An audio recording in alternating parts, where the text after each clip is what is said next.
J'ai commencé dans le métier de la musique à l'âge de 20 ans. J'ai commencé à gagner ma vie avec voilà, mon instrument, la batterie, à l'âge de 20 ans. Et j'ai toujours baigné dans une atmosphère de politique locale à la maison, puisque mon père était maire de la commune de Limours, dont je suis devenu maire. Donc j'ai déjà trempé dedans étant petit.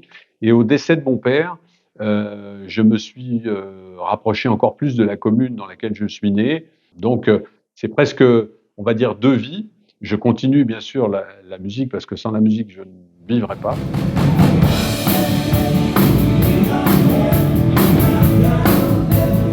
Un musicien, un grand musicien, c'est quelqu'un qui écoute avant même de jouer. Et quand on écoute les autres, on arrive à jouer avec eux.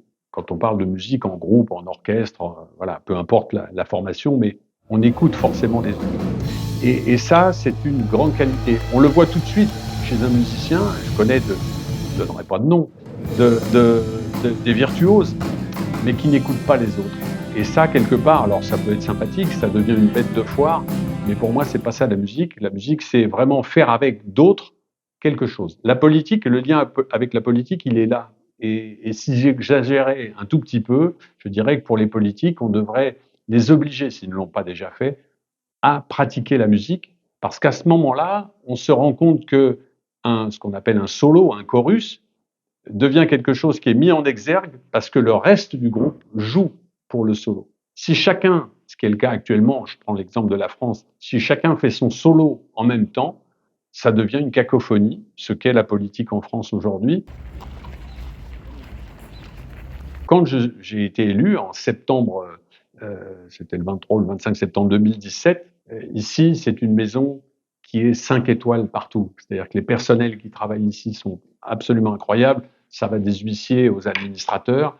Et quand je suis arrivé ici, déjà, ce qu'on appelle donc les huissiers, les personnes qui font entrer, sortir et autres, connaissaient mon nom, s'étaient déjà renseignés, ils vont voir sur Internet, et ils voyaient déjà que j'ai dans ma vie une passion qui est devenue mon métier, c'est-à-dire la batterie, la musique, et une autre passion dévorante, qui est même une addiction au dire de mon épouse, qui est le football.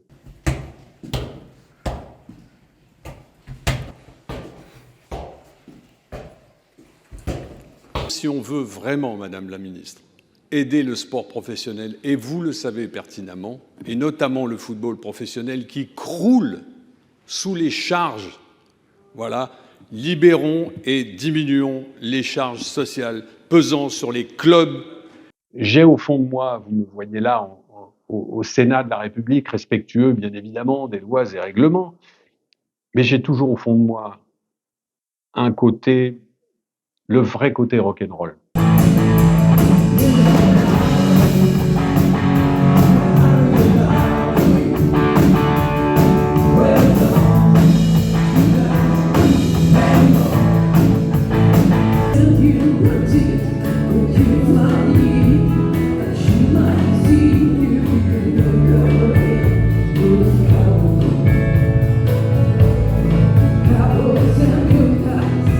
Alors, la musique country, c'est une des musiques qui est à l'origine du rock.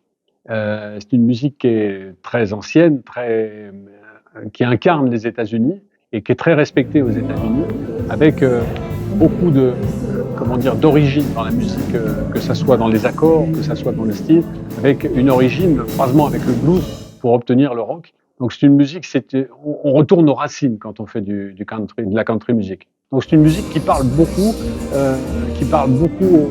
aux Américains, aux gens de tous les jours. Il y a un des morceaux que l'on fait, qui est un morceau plus récent, qui s'appelle Corn, le maïs, et qui parle de l'exploitation du maïs et tout ce qu'on fait avec le maïs. Voilà, ils en ont fait une chanson. Alors, beaucoup de gens se moquent un peu de la country music. Quand on rentre dedans, elle paraît très simple. Mais c'est excessivement compliqué, c'est un enchevêtrement, et si vous ne découvrez pas cette musique en profondeur, vous ne pouvez pas vraiment la jouer.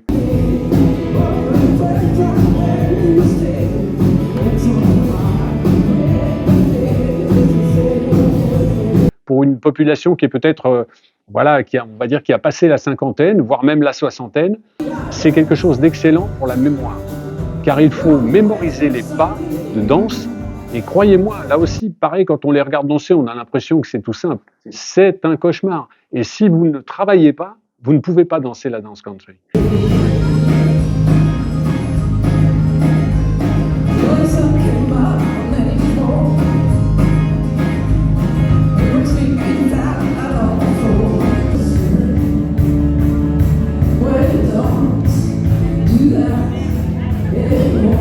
Quand je suis derrière mon instrument, que je joue avec des amis, qu'on transmet quelque chose, je ne suis plus sur cette terre, vraiment.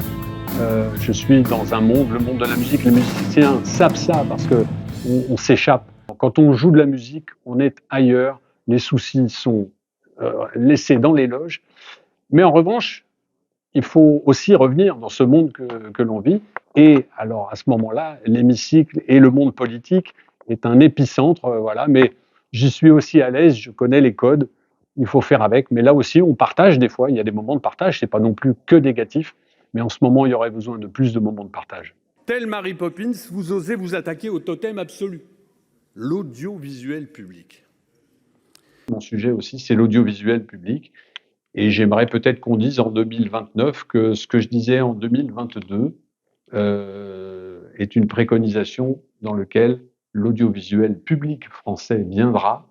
Oui, Madame la Ministre, nous allons voter pour la seconde fois ce texte et attendrons avec gourmandise la nouvelle saison de cette incroyable série. Merci de votre attention. Moi, je suis né en 1958.